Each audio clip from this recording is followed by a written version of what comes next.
What is masking? What do you understand masking to be? Are you masking? Or are you just being you? What's the truth? Let me tell you what I've found. Hi Neurospices. As a child, I observed the world around me. You would have done the same.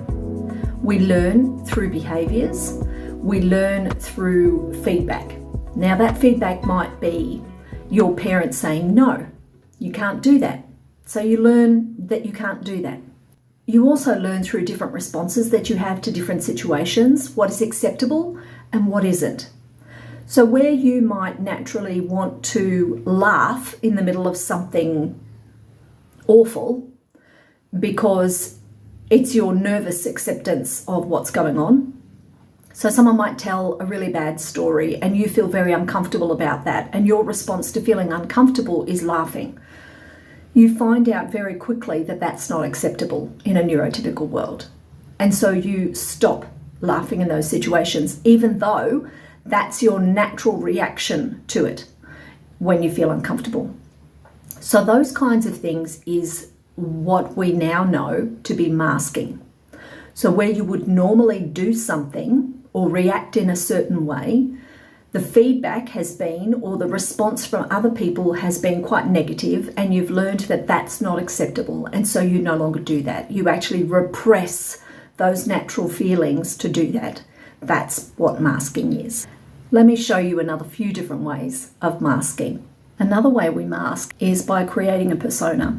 Masking can also include mimicking social norms. So it might be a tone of voice.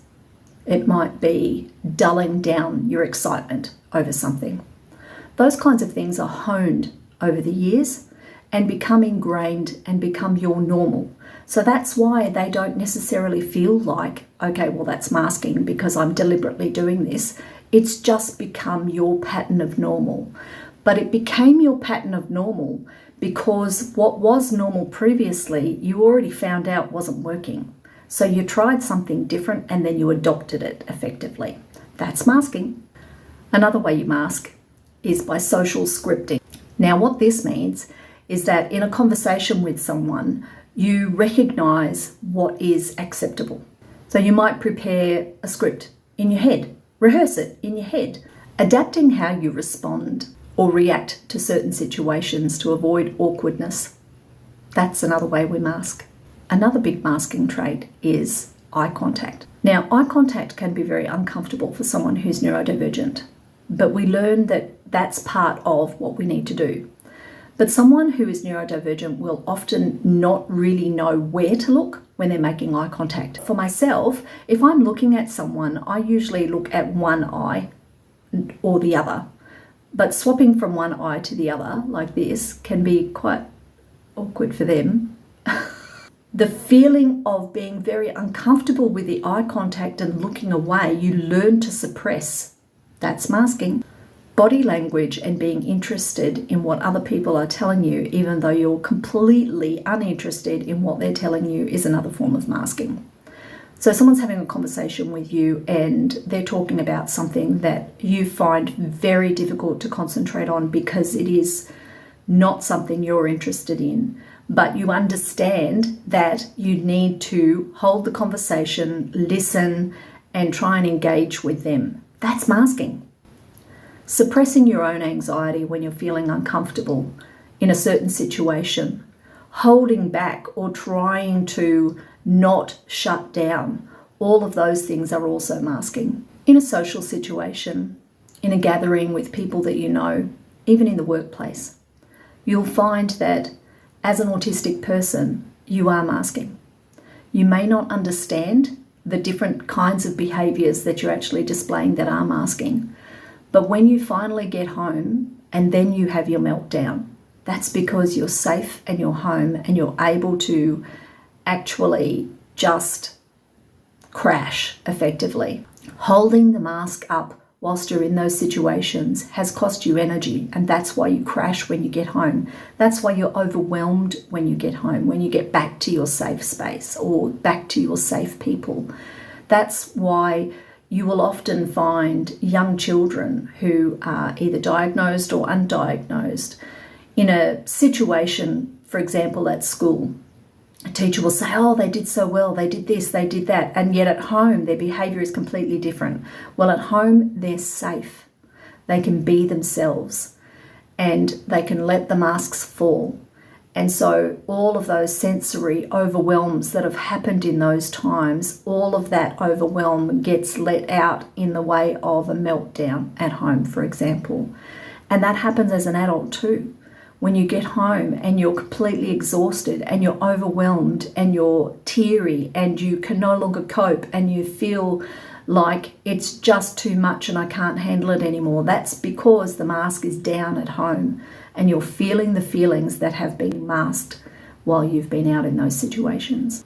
Masking is complex. Masking is something that we learn to do over time. We hone it. It's a skill. And it's not a skill that we necessarily understand that we're doing. We just do it based on the feedback that we've received over a plethora of situations over our lifetimes. And when the mask is removed and we find who we really are and the authenticity of that, there are times now where we don't hide our discomfort. That can be difficult for people around us. And it can also be hard for us to manage. But masking costs us so much. And unmasking, like I've said before, taking the mattress out of the box, you can't stuff the mattress back in there. So once you start unmasking, you can't take it back.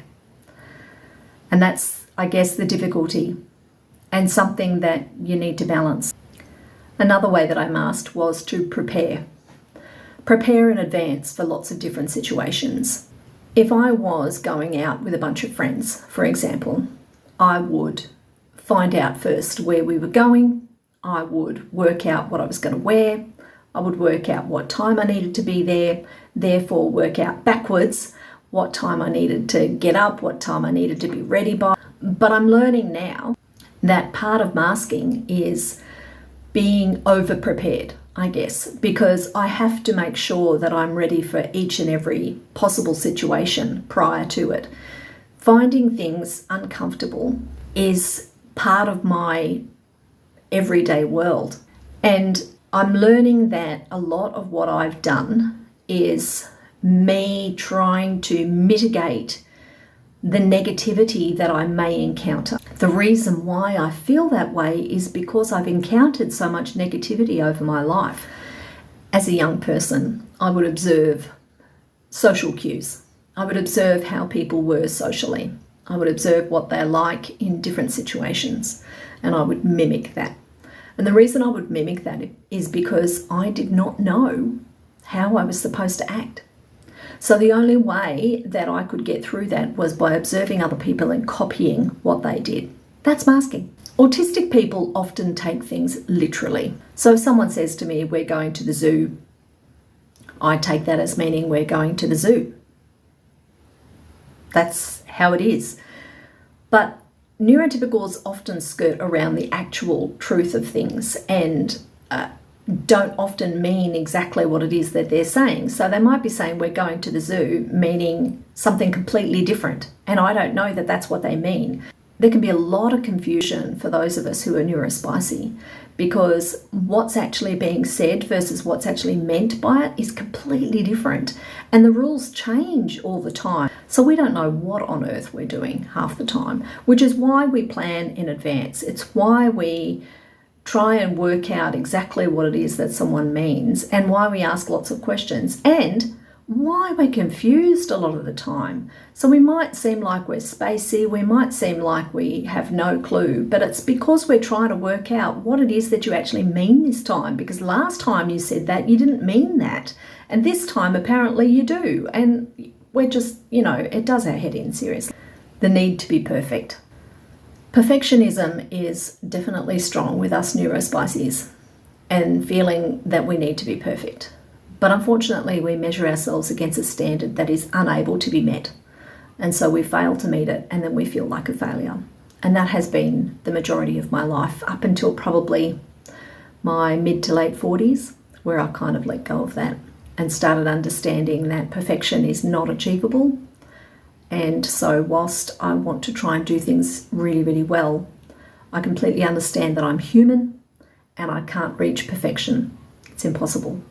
So holding myself to that standard has been something that has caused me quite a lot of angst across my life. And so I no longer hold myself to perfection, which is a good thing, I think. The difference between my early life and now, as far as perfectionism is concerned, and as far as masking is concerned, is that I now understand that all of those things cause burnout.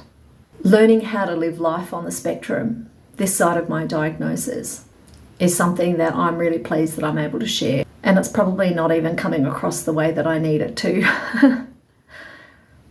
I'm grateful for each and every one of you. And if you've watched this far, please hit the like button. Hit subscribe if you're not subscribed already. Where to from here? Well, I'm going to keep sharing.